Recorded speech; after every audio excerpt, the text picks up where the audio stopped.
Bienvenue à ce nouvel épisode de Cette semaine à l'école, édition du 1er octobre 2025. La rentrée scolaire au Québec a été marquée par l'interdiction complète des cellulaires et appareils électroniques à l'école, une mesure qui a été applaudie par beaucoup de monde, mais critiquée aussi par certaines autres personnes.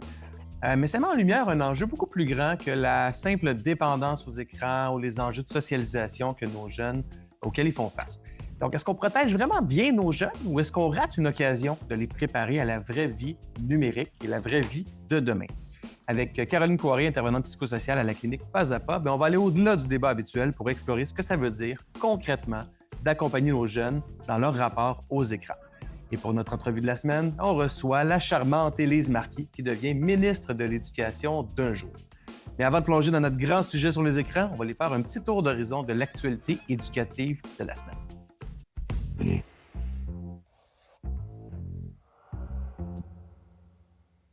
Caroline Coiré, intervenante psychosociale, merci d'être là. Merci de l'invitation, Caroline. Caroline, je suis content que ce soit toi aujourd'hui à la co-animation parce que tu m'apparais être la personne idéale pour parler du sujet dont on va parler, les écrans, puis comment accompagner nos jeunes et les parents et les enseignants, parce que c'est ce que tu fais dans ton quotidien. D'ailleurs, j'ai voulu te demander comment a été ta semaine, Caroline? J'ai une semaine qui était super belle, très chargée, parce que je suis justement en tournée dans une polyvalente. Je rencontre tous les élèves du secondaire pour leur parler justement de saine gestion des écrans, puis de gestion du stress et de l'anxiété, comment les deux vont de pair ensemble. Donc là, je suis à la rencontre des jeunes là, pour leur parler de exactement ce qu'on va parler aujourd'hui. Puis toi, Carlo, comment a été ta semaine? Grosse semaine, comme à l'habitude. Évidemment, le balado me demande beaucoup de temps, mais j'ai la chance de discuter avec beaucoup de gens aussi dans le réseau scolaire, autant les parents que les directions. Puis pour avoir parlé à quelques directions d'école et des jeunes dans les CSS, ils sont encore en train d'essayer de comprendre tous les impacts des restrictions budgétaires. Puis ce qui ressort beaucoup dans certains milieux, c'est un blocage complet au niveau des budgets de formation des enseignants et des enseignantes et des professionnels des écoles. Le budget de formation qui est coupé, puis le budget aussi de libération. Parce que quand un enseignant ou une enseignante va se faire former, bien, il faut la libérer de façon à ce que quelqu'un prenne sa place. Mais ça coûte un salaire de quelqu'un qui remplace l'enseignant ou l'enseignante. Et ça m'inquiète énormément parce que c'est comme arrêter de rénover des bâtiments. À court terme, on ne s'en rend pas compte, on économise des sous. Puis à moyen terme, puis à long terme, on finit toujours par payer beaucoup plus cher. C'est juste que là, quand on coûte sur la formation des adultes qui sont en contact avec les jeunes, bien, c'est les jeunes qui vont écoper. Pas tout le temps à court terme, mais certainement à moyen et à long terme. Ça m'inquiète. Mais bon. Allons-y avec notre bulletin de nouvelles. Caroline, qu'est-ce qui a retenu ton attention cette semaine dans l'actualité? En fait, j'ai choisi une actualité qui a un lien directement avec notre sujet, qui est, j'ai envie qu'on s'inspire de ce qui est fait en Australie, en fait. Donc, en Australie, d'abord, il faut savoir qu'il y a une petite avancée sur nous là, par rapport à la majorité numérique. Donc, nous, on est à 13 ans. Eux, ils l'ont augmenté à 16 ans. On en parlera, l'importance de protéger nos jeunes sur les réseaux sociaux. Mais surtout, c'est qu'ils ont mis en place un programme de littératie numérique pour les jeunes dès l'école primaire. Ça veut dire que nous aussi, on les a aussi ces cours-là dans le cadre des cours CCQ. Là. Donc, on enseigne les écrans, puis la sécurité sur Internet, comment naviguer, utiliser la technologie de façon optimale. Mais là, eux, ils vont proposer un programme beaucoup plus encadré, clair, avec des balises très claires. Donc, ça va permettre d'uniformiser l'information qui va être partagée aux élèves. Donc, ça ne relèvera pas de l'enseignant de choisir quelle thématique sera abordée et de quelle façon, mais ça va vraiment être uniformisé. Puis je trouve que c'est extrêmement nécessaire dans un monde où les jeunes grandissent à l'ère du numérique. Donc, informons-les et formons-les de façon le plus encadrée que possible. Donc, voilà. Je dirais que un des enjeux de ces programmes-là, comme celui que tu annonces en Australie, c'est comment il va évoluer rapidement au fil des années. Parce que quand on bâtit un programme en 2025 par rapport à la technologie, en 2027, il est complètement dépassé. Donc, j'espère qu'ils ont prévu ce mécanisme-là de renouvellement des notions enseignées aux jeunes. Oui, puis je pense que si on adresse développer la pensée critique, je pense que ça, même si ça évolue, comme la technologie pourra évoluer, mais la capacité de questionner ce qu'on fait en ligne, pourquoi on le fait, comment on le fait, les avantages, les bénéfices, ça va durer dans le temps. Donc, je nous souhaiterais en fait un programme comme ça au Québec. Puis toi, qu'est-ce que tu as trouvé dans l'actualité qui a attiré ton attention? Moi, je veux mettre en lumière une série d'articles par le Journal de Montréal sur le rôle et surtout les défis des directions d'école. On sous-estime constamment l'importance d'une bonne direction d'école. Mais quand dans certains milieux, une école voit 10 directions différentes en 3 ans, que ce soit direction générale ou direction adjointe, quand, au fil des 15-20 dernières années, on a ajouté les services de garde, on a ajouté le service de dîneur, on a ajouté les plans d'intervention dont la direction est ultimement responsable, on a ajouté les plans de lutte à l'intimidation, on ajoute les rénovations d'écoles ou la vétusté des établissements scolaires, tout ça retombe sur les épaules de la direction d'école. La tâche s'est énormément alourdie. Il y a une pénurie dans ce domaine-là aussi, mais là, c'est trop. Là. Tout ce que je viens de nommer, pour une seule personne, même si c'est une école de 500-600 élèves va peut-être avoir une direction adjointe, c'est beaucoup trop. Puis ce taux de roulement-là élevé, bonne chance pour bâtir un climat de qualité à moyen et à long terme. C'est un peu comme si on changeait d'entraîneur du Canadien de Montréal 3 fois par année. Aucune chance de bâtir une équipe gagnante. Ou c'est comme si on changeait un chef d'orchestre. Les enseignants vont faire de leur mieux, mais ils ne seront pas tous sur le même beat à faire les choses de la même façon. Et ça nuit parce qu'on sait qu'une des qualités d'un bon milieu scolaire pour favoriser la réussite, mais c'est une continuité des pratiques pédagogiques d'un prof à l'autre, d'un niveau à l'autre. Donc, c'est fondamental de prendre soin de nos directions d'école. Puis là, je n'ai même pas parlé de leur salaire qui est à peine plus élevé que celui des enseignants. En tout cas, je suis content que ce soit en lumière dans les médias parce que c'est une problématique dont on sous-estime l'impact. Oui, oui, puis justement, d'accord, je trouve dire rapidement sur ce que tu dis. Quand on crée des changements comme ça, on crée beaucoup d'adaptation. Puis avec l'adaptation vient nécessairement du stress. Puis on Oui. sait que le stress de l'adulte impacte aussi celui de l'élève. Alors effectivement, pour créer un climat propice aux apprentissages, puis au climat positif, l'harmonie dans la classe, dans l'école, mais ça part aussi d'une direction qui est stable, qui peut leader son équipe. Puis pour pouvoir le faire, il faut qu'elle s'installe dans le temps. Là. Ah, tellement, tellement vrai. Dis-moi, est-ce que tu as une étoile de la semaine à proposer cette semaine, Caroline? Oui, mon étoile de la semaine, en fait, là, je vais être orientée par mon cœur de maman. Là. Mon étoile de la semaine va aux bénévoles qui s'impliquent dans les écoles parce qu'avec toutes les coupures budgétaires qu'il y a eu, je me suis dit, là, cette année, il n'y aura pas d'activité parascolaire pour mes enfants, il n'y aura pas d'activité autre. Puis, il y a quand même le cercle d'infirmière qui est là. Puis, donc, une de mes filles peut faire des cours de tricotin. J'ai le cross-country, c'est donc à la fin de la semaine. Donc, ma fille va pouvoir y aller parce qu'il y a des parents bénévoles qui vont être là. Donc, il y a tellement de monde qui s'implique dans les écoles puis qui rendent les Ouais. choses possibles, puis les expériences aux élèves possibles. Puis ça, pour moi, ça fait une énorme différence. Alors, j'avais envie de leur donner l'étoile de la semaine. Mais et si tu me permets, je vais la partager, cette étoile-là, aussi aux parents qui s'impliquent, entre autres, dans les conseils d'établissement, dans les différents comités d'une école. Moi, mes garçons sont allés à l'école alternative. Ma femme enseigne à l'école alternative. La présence des parents, là, c'est là à tous les jours, tout le temps, et c'est bienvenu. C'est pas comme ça dans tous les milieux, mais dans tous les cas, quand on a des adultes bénévoles dans la communauté, que ce soit des parents ou même des gens de la communauté, je pense que c'est nos enfants qui en bénéficient. Mais bravo à eux de s'impliquer. Ils le font souvent juste par passion de la jeunesse, puis pour redonner. Donc, bravo à tous ces gens-là. C'est pas toujours simple, pas toujours facile. Puis notre temps est tous limité. Hein? Ouais. Donc, quand on décide de prendre une demi-heure, 1 heure pour aller s'impliquer à l'école, c'est extraordinaire. Merci à tous ceux qui s'impliquent dans les écoles.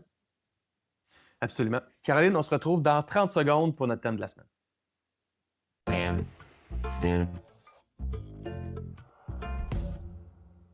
Caroline, je l'ai dit en introduction, les écrans cellulaires, appareils électroniques sont maintenant bannis de nos écoles, mais ils font encore partie de la vie de nos jeunes, entre autres à la maison et la fin de semaine.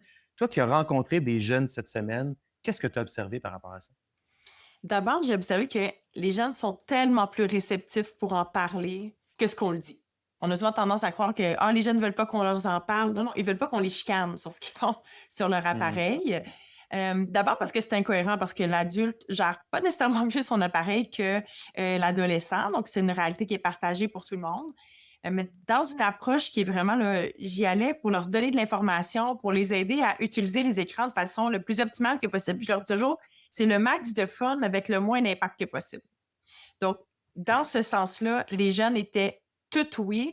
Puis on m'a même dit, cette cohorte-là, il y avait une cohorte partie de secondaire 4, mais cette cohorte-là, habituellement, elle bouge, tu vas voir, ça se peut que je sois moins réceptif. On m'a dit, on n'a jamais vu des jeunes aussi captivés du début à la fin d'une conférence. Donc, le sujet, il était complètement là, du jour. Là. Mais on ne peut pas dire que le sujet ne les touche pas, là. Le sujet les touche directement. Ils les ont, les écrans, ils veulent les utiliser, ils les Ouais. côtoient. Ça fait partie intégrante de leur vie. Oui, oui, c'est ça. Puis, tu sais, ça fait partie intégrante de leur vie. Puis là, avec l'interdiction des cellulaires, Je pense que ça fait partie de votre vie, mais maintenant, vous l'utiliserez plus ici. Mais il y a comme manqué Ouais. pour moi d'entre-deux où puis je comprends, on était à la course contre la montre où les jeunes font trop de temps d'écran, puis on le sait que ça a un impact sur le cerveau. Mais je trouve que cette mesure-là est arrivée très vite sans soutien ni à l'élève, ni aux parents. Ouais. Puis tu le sais, toi, comme père, tu sais, quand cette mesure-là est arrivée, là, toi, que tes trois gars, trois ados, tu sais, comment ça a été reçu chez toi? Comment vous en avez parlé, en fait? Comment s'est faite cette transition-là? C'est une bonne question. Ça a été mal perçu par mes gars, là. Tu sais, évidemment, eux, c'est comme leur enlever, des bonbons le soir, là, tu sais, je veux dire, ils sont comme: «Ben non, on aime ça», puis Oui, donc ils comprennent pas trop la mesure, initialement. Je pense qu'il y a un côté opposition, mais je pense qu'ils oui, comprennent. Tu sais, je veux dire, ouais, intellectuellement, je veux dire, ils comprennent, ils voient bien. D'un point de vue, après ça, au niveau de l'opposition, tu sais, il faut respecter cette opposition naturelle-là mmh, parce que je pense que on est le gouvernement a une tendance ces temps-ci à être dans une logique de loi et règlement mmh, plutôt que d'une logique de sensibilisation, formation, encadrement. C'est facile de dire: «On bannit les écrans». D'accord, c'est peut-être même la bonne décision, je pense que ça l'est. Mais encore, c'est pas mmh. ça qui fait que nos jeunes sont mieux formés, mieux accompagnés. C'est pas vrai que leurs préoccupations, on en prend compte quand on fait ça. Et je pense que elle vient de là un peu l'opposition de beaucoup de jeunes par rapport à la mesure, parce qu'ils se disent, ben, nous, on les voit, les adultes, avec leurs écrans, ils l'ont, incluant à l'école, by the way. Il y en a beaucoup Ouais. d'adultes à l'école qui sont aussi devant leurs écrans à des moments où ils ne devraient pas l'être. Le monde autour d'eux a ça, puis là, on me dit à nous, non, pourquoi moi, j'aurais pas d'écran? Mmh. Puis je le contrôle, mon temps d'écran, puis j'y vais quand je veux, puis je vais pas quand je veux pas. On les a pas bien formés, bien informés des raisons de ce règlement-là. Oui, c'est ça. Puis, tu sais, toi, comme père, tu baignes dans ce sujet-là, ce milieu-là. Je sais avec les parcours parents, je veux dire, tu rencontres plein de spécialistes du numérique, donc tu es là-dedans, mais pour autant, tes jeunes doivent utiliser les écrans à l'école, puis on vous Mmh. demande qu'ils soient utilisés durant les périodes de voir leçon, mais on vous aide pas à aider les jeunes à les utiliser parce qu'à la fois, c'est son Ouais. ordinateur de travail, mais à la fois, il peut être sur Instagram, sur YouTube, sur Messenger. Donc, c'est très dur pour le parent de dire: «Je veux bien encadrer, mais maintenant, on rentre les écrans un peu de force à la maison par le biais de l'école parce qu'il faut faire des travaux dessus, mais on ne sait pas comment les encadrer, les baliser. Mais là, on sait que c'est à ce point néfaste qu'il faut couper du temps, mais on ne sait pas plus Ouais, ouais. comment le faire, comment aborder le sujet sans créer le chaos dans la maison». Donc, je trouve que c'est ça, interdire, c'était vraiment nécessaire. On le sait, là, il y a eu des rencontres avec plusieurs spécialistes qui ont mis en lumière que l'interdiction est vraiment en place pour protéger la disponibilité aux apprentissages, la socialisation des jeunes et leur santé mentale. Donc, la mesure vient vraiment soutenir ces objectifs-là, mais seulement l'interdire, ça ne permettra pas, à mon sens, de rencontrer complètement ces objectifs-là. Non, c'est ça, exactement. Puis, tu sais, les jeunes là, qu'on a aujourd'hui se sont adaptés au contexte environnemental dans lequel ils sont. Ce ne sont pas les mêmes jeunes qu'il y a 20 ou 30 ans parce que le contexte dans lequel ils vivent n'est pas le même. Le contexte technologique n'est pas le même. Le Oui. contexte social n'est pas le même. Donc, ils sentent aussi qu'on leur tape sur la tête encore en disant: «Non, vous êtes pas bon avec les écrans, on vous coupe les écrans». Mais la réalité, c'est que c'est la société, donc nous, les parents, nous, les adultes, qui avons mis ces écrans-là dans leurs mains parce que ces écrans-là font partie de la société. Tu dis quoi, Caroline, à ces jeunes-là qui viennent te voir puis qui disent: «Ben, je sais que je passe trop de temps, mais je ne sais pas comment arrêter». Mais certainement, première des choses, il faut aller comprendre pourquoi les écrans sont plus puissants que nous, là. C'est pas une question d'être bon ou de pas être bon sur les écrans. Ces machines-là sont faites pour qu'on se connecte, pas qu'on se déconnecte. Puis d'abord, pour aller comprendre ça, ben, je les invite avec les parcours parents d'aider son enfant.com. Les experts sont là puis expliquent le pourquoi, comment l'amener aux jeunes, comment l'expliquer. Ça, pour moi, c'est fondamental. Aller comprendre le sens derrière. Puis après, se dire à ces jeunes-là, une fois qu'ils ont compris, puis c'est un peu ce que je fais en conférence, et voici pourquoi c'est plus fort que nous, voici l'impact que ça a sur le cerveau. Puis ils disent, mais comment je fais maintenant pour diminuer mon temps d'écran? Mais je commence par des stratégies concrètes, mais surtout des points de repère. Puis il y en a quatre que je leur donne. D'abord, c'est sûr, il y a le point de repère qui est le temps. C'est combien de temps tu passes en ligne. Mais c'est pas qu'une question de temps parce qu'il y a des jeunes qui passent, tu sais, la recommandation, tu as 2 heures au maximum d'écran de loisirs par jour. Ça va vite, là, extrêmement rapidement. Il y a des gens qui font du 3 heures, même du 4 heures, puis sérieusement, ils vont très bien. Ils sont en équilibre, ils ont vraiment ils ont une vie équilibrée en ligne, hors ligne, ils sont actifs, ils dorment bien. Donc, c'est pas ça le problème. Donc, c'est qu'est-ce qu'ils font en ligne? Il y a des gens qui vont faire du 2 heures, mais qu'est-ce qu'ils consultent? C'est tellement dommageable pour eux que, beh, c'est suffisant pour créer du tort. Donc, Il y a oui, le temps, mais après, je les invite à se questionner sur est-ce que le contenu, il est bon pour toi ou pas? Puis par il est bon pour toi, c'est demande-toi-le. C'est un exercice que je leur fais faire. Ce soir, quand tu vas retourner chez toi, puis tu vas ouvrir ton Instagram, regarde ce que tu consultes, puis demande-toi, là, de 1 à 10 comment je me sens quand je regarde ça. Donc, si ce que tu es en train de regarder te fait sentir pas assez bon, pas assez beau, trop gros, trop grosse, trop pauvre, trop ci, t'as pas ces souliers-là, t'as pas ça, bien, ça se peut que tu fasses comme Hey, je suis obligée de me faire ça. Est-ce que je suis obligée de regarder 30 minutes par jour ce contenu-là? Donc, de te demander ça. Est-ce que ça me rend anxieux ou pas? Est-ce que je me sens mieux après ou avant? Tu sais, si je me connecte, puis quand je ferme l'écran, je me sens pire que comment je me sentais avant de me connecter. Ça, pour moi, c'est un indice où les jeunes doivent commencer à se questionner sur ça. Arrêter de juste s'exposer sans réfléchir, dire comment je me sens. Donc, ne serait-ce que se poser cette question-là, ça fait une énorme différence pour commencer après à choisir ton contenu. Donc, tu as le temps, tu as le contenu que tu visionnes, le moment de la journée aussi. Est-ce que le moment, il est opportun? Si tu l'écoutes pendant tes devoirs, tes leçons, sache que ça l'affecte énormément ta capacité d'attention, de concentration, puis même ta performance, là, ta capacité à faire ta tâche. Donc, pendant tes devoirs, c'est pas l'optimal. Coucher dans ton lit, ce n'est pas du tout. Ça retarde de 30 à 120 minutes le temps, tu sais, le temps où ils vont être sur leur écran à scroller avant de dormir. Donc, il y a le moment de la journée aussi. Avant une tâche qui va être difficile, fais-toi pas ça. C'est comme de te donner un super boost de plaisir avant une tâche qui est vraiment pas plaisante. Donc, c'est sûr que c'est pas l'idéal. Fais-toi juste pas ça t'aidera pas. Puis après ça, c'est ah, vas-y, Moi, j'ai 3 recommandations, ah, Caroline, vas-y. si tu me permets, parce que ce que tu dis, c'est super pertinent. Je vais les amener aux parents, moi, 3 recommandations que Oui, j'ai pour les parents en lien avec ce que tu mentionnes. Parce que tu es en OK. mode, on va outiller les jeunes, puis c'est important. Oui, Puis le parent à la maison, des fois, il se sent beaucoup démuni oui, sur le genre d'encadrement à apporter. Le premier, s'intéresser. Parce que nos jeunes ne veulent pas juste se faire dire qu'ils passent trop de temps sur les écrans, puis que ce qu'ils écoutent, c'est fade, mmh, inutile, faux. Ils veulent ils veulent qu'on s'intéresse à ce qui les intéresse. Puis des fois, c'est difficile comme parent parce qu'on écoute ce qu'ils nous disent, puis ouais, on dit, My God, c'est tellement vide ce qu'ils écoutent, ou Ah, voyons, c'est pas vrai, ou c'est pas important. Mais on pourra, notre commentaire sur le sujet ne sera jamais pris en compte si on ne prend pas la peine de comprendre ce qu'ils écoutent puis pourquoi ils l'écoutent. Donc, ça, c'est super important mmh, et ça sensibilise oui, parce qu'il y a des trucs qu'ils font qui sont extraordinaires. Là. C'est très, très cool. Puis il y a des trucs que tu dis, OK, c'est vide, mais il faut l'écouter pour en parler après. Puis deuxième chose, prendre du temps avec nos enfants aussi en dehors de ces conversations-là. Moi, un exemple que je donne, c'est on a un chien à la maison, on va le marcher tous les soirs.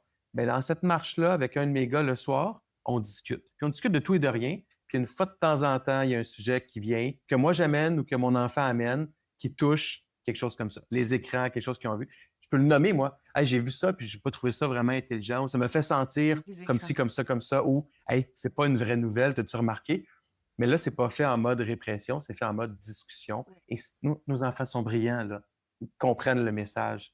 Puis troisième chose, puis tu en parles souvent dans ce que tu fais aussi, ça prend des règles. Oui, Puis comme parent, il faut mettre des règles. Puis tu parlais dans la chambre à coucher avec les téléphones, tout ça. mmh, Nous, il y a 2 règles, il y a plusieurs règles, mais il y en a 2 sur lesquelles je suis juste, c'est blanc ou noir. C'est pas de téléphone à table. Donc, tu sais, on est les deux d'origine italienne, Isabelle et moi, donc le repas est important.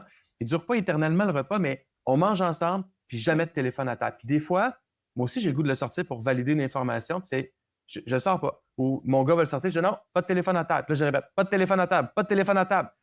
Mais après 4-5 fois, à un moment donné, j'ai plus besoin de le dire. Et pas de téléphone dans les chambres non plus le soir. Donc, tout le monde fait, nous inclus, les adultes inclus, parce que j'ai jamais trouvé ça agréable. Le téléphone est sur l'îlot, sur le buffet de la cuisine, et on les fait charger là. Et ça devient une règle immuable, non négociable. Puis, c'est dur à mettre en place un petit peu au début, puis après ça, il n'y a jamais de négociation. Puis tout le monde est d'accord avec ces règles-là parce qu'on comprend le bénéfice de la règle. oui, puis c'est tellement beau ce que tu apportes. C'est une chose d'en parler aux jeunes puis de les outiller, mais c'est à l'adulte à mettre le cadre qui protège le développement du cerveau du jeune. Cette responsabilité-là ne revient pas aux jeunes, elle revient Non, aux parents. exact. Puis quand on a des règles comme ça, c'est d'en avoir peu, mais de les tenir, ça fait toute la différence. Puis les jeunes, ce qui les fâche, puis ce qu'ils vont me dire dans les conférences après, c'est: «Je suis tannée qu'on me demande de faire quelque chose, mais mes parents ne le font pas ou les profs ne le font pas ou les éducatrices ne le font pas» ou donc cette incohérence-là amène tellement Ouais. d'opposition qu'après on combat plus contre le sens, on combat contre tu sais, c'est ce que tu me demandes, tu le fais même pas toi-même. Donc, c'est comme le justicier là, qui fait surface. Puis là, on Oui, parle oui, même plus oui. de la bonne affaire. Donc, c'est beau ce que tu dis. Tu sais, il y a deux règles, mais ces règles-là, on est intransigeants. C'est comme ça que ça se passe. Puis on Ouais. adhère, puis tout le monde adhère. Ça fait complètement du sens dans la maison. Donc, d'avoir, c'est bien d'avoir peu de règles qu'on tient. Caroline Coiré, intervenante psychosociale, merci d'avoir été là cette semaine. On se retrouve pour un prochain épisode bientôt. Merci, Carlo.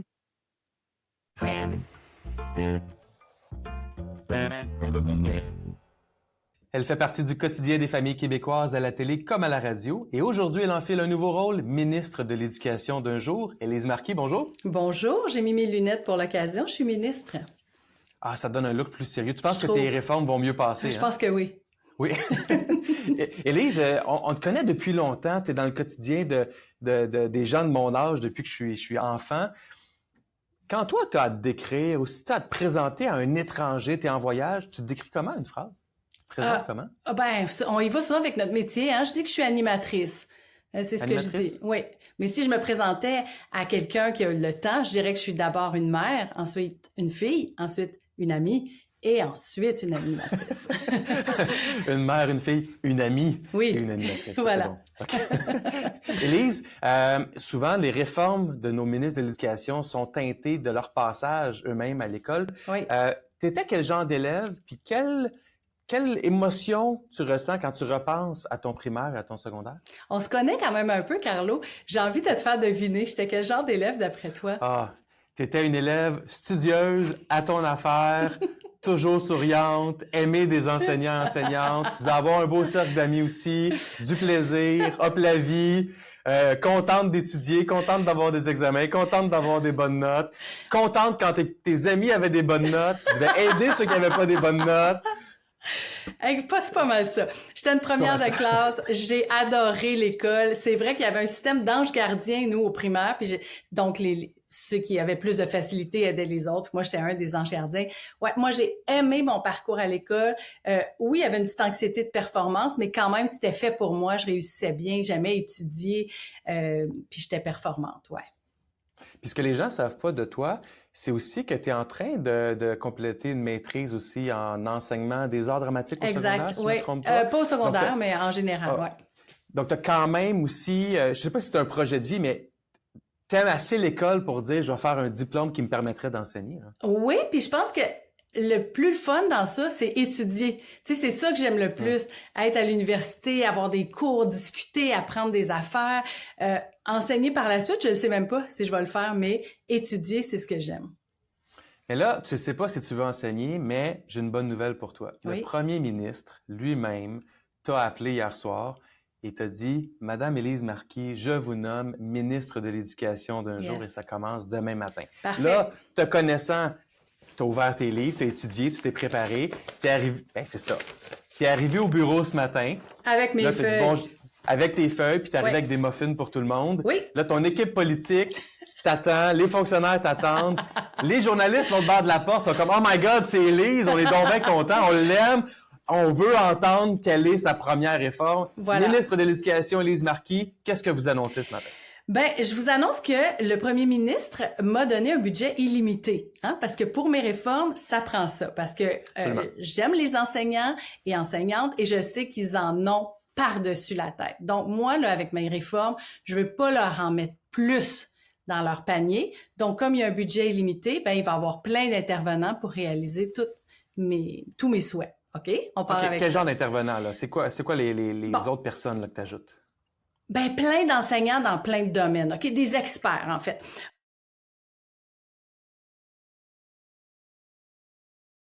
Ma première réforme, c'est qu'il y aurait une éducation au bien-être pour tous. Donc, la méditation pleine conscience. Un de mes travaux de maîtrise, ça a été ça.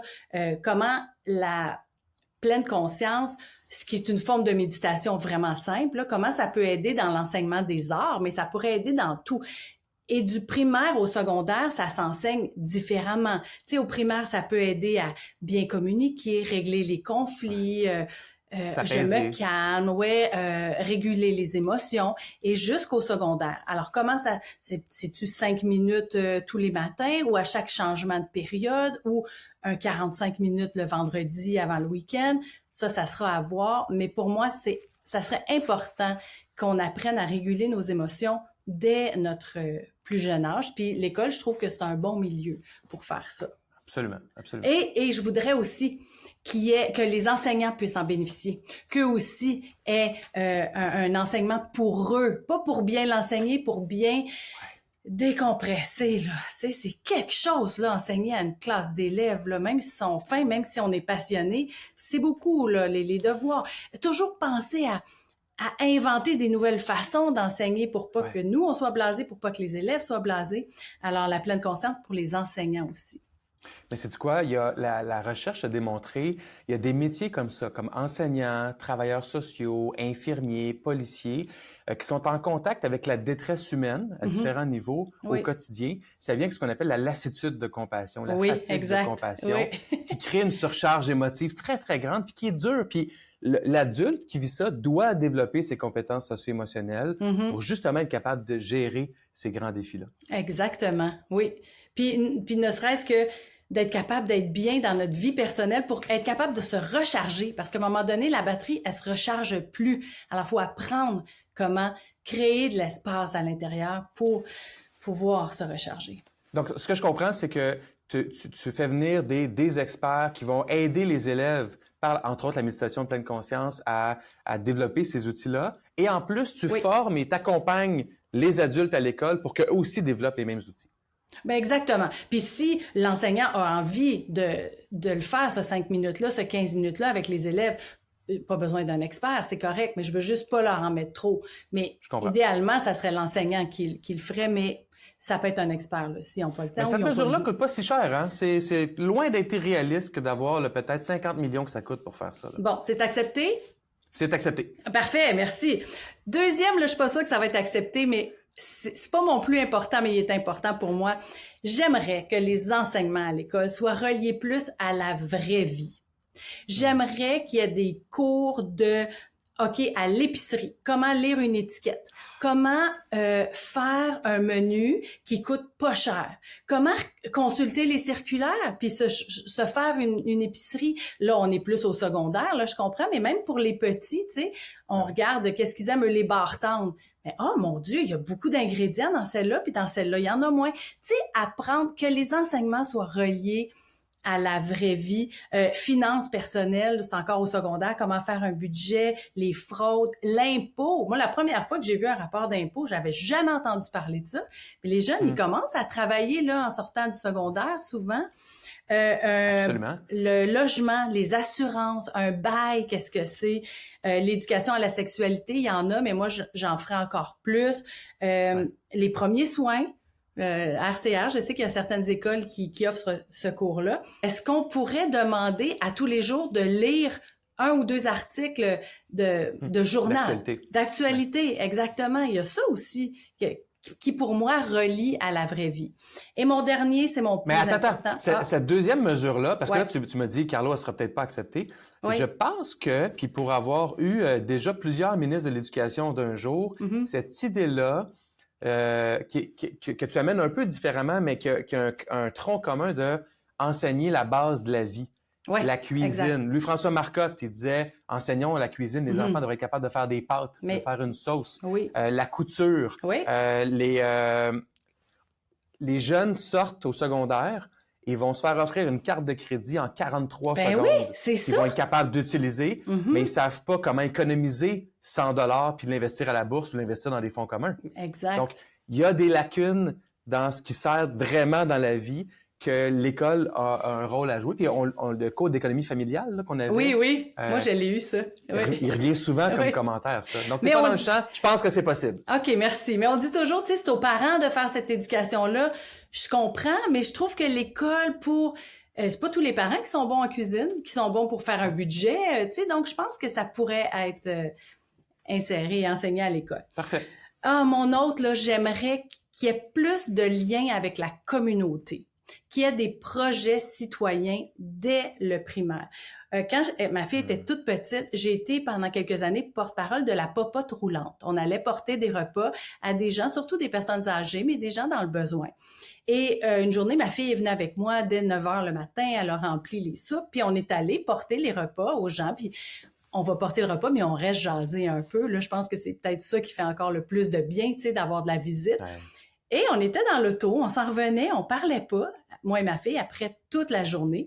Et elle me dit, je pense qu'il y a quelque chose de bizarre. Ah oui, quoi? Mais on était supposé leur faire du bien à ces gens-là, mais je pense que c'est eux qui nous ont fait du bien. Et j'en parle, puis j'ai encore les larmes aux yeux. Je me suis dit, ben là, elle vient de comprendre la vie.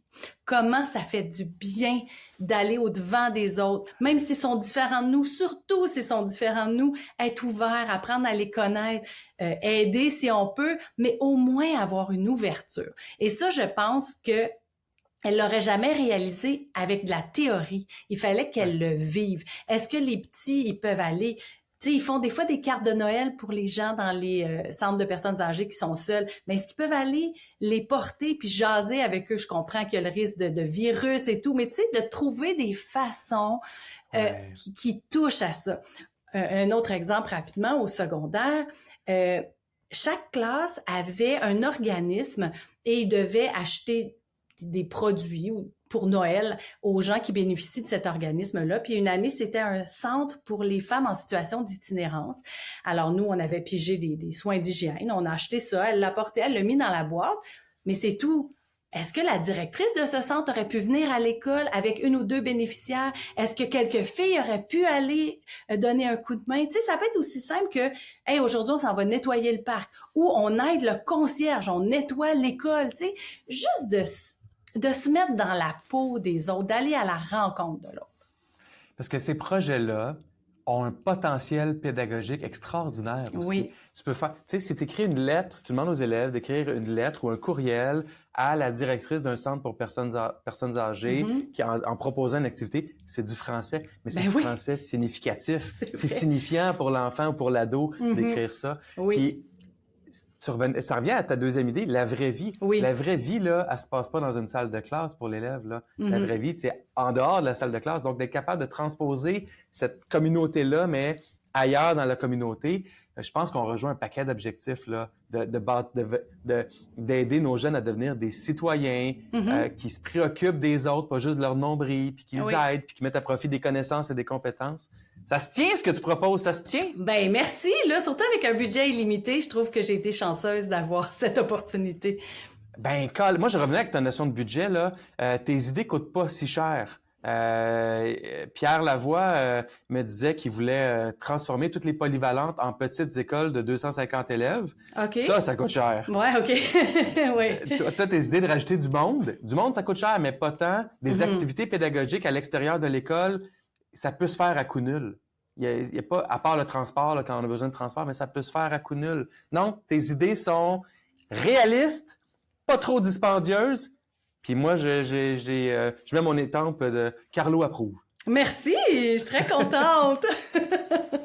C'est le fun à faire comme exercice, vraiment, là. Mais on a tous on est tous passés à travers le système d'éducation. Des fois, on a des enfants qui y sont allés. Donc, on a une opinion là-dessus. Oui. Mais toi, en plus, tu as la chance de rencontrer le public. Tu sais, les gens, ils t'aiment. Oui. Tu rencontres des familles, des enfants. Tu penses quoi de notre jeunesse d'aujourd'hui? Ah, je les aime. Ah, que je les aime. Je les trouve beaux. Je les trouve beaucoup moins pognés que moi, j'étais dans ma génération. Fallait se choisir un métier dans le livre des métiers. Tu sais, là, ils peuvent faire ce qu'ils veulent. Ils ont un petit peu d'argent. Ils s'en vont en voyage, explorer, voir le monde. Je les trouve beaux, puis je leur dirais, profitez de cette liberté-là. Il y a moyen de se sentir le plus libre possible pendant longtemps. Profitez-en, puis faites-nous profiter de votre belle lumière. Ta journée comme ministre se termine. Le premier ministre t'a appelé, t'a dit « Élise, merci, tes idées coûtent pas si cher que ça, contrairement à mes autres ministres d'un jour. J'ai apprécié ta présence aujourd'hui. » Mais là, tu es allé voir une école, tu es allé faire le tour des jeunes, des parents, du personnel scolaire, serrer des mains puis prendre des photos pour les Kodak des journalistes. Puis à la fin, tout le monde est parti, puis tu t'es dit « Je vais laisser un mot au tableau pour les élèves, pour quand ils vont revenir demain matin, c'est la première chose qu'ils vont voir au tableau. » OK. quel est le mot ou les mots que tu vas écrire au tableau? J'écrirais continuer à briller avec une belle étoile dessinée à côté d'eux. Élise Marquis, ministre de l'Éducation d'un jour, merci beaucoup. Merci.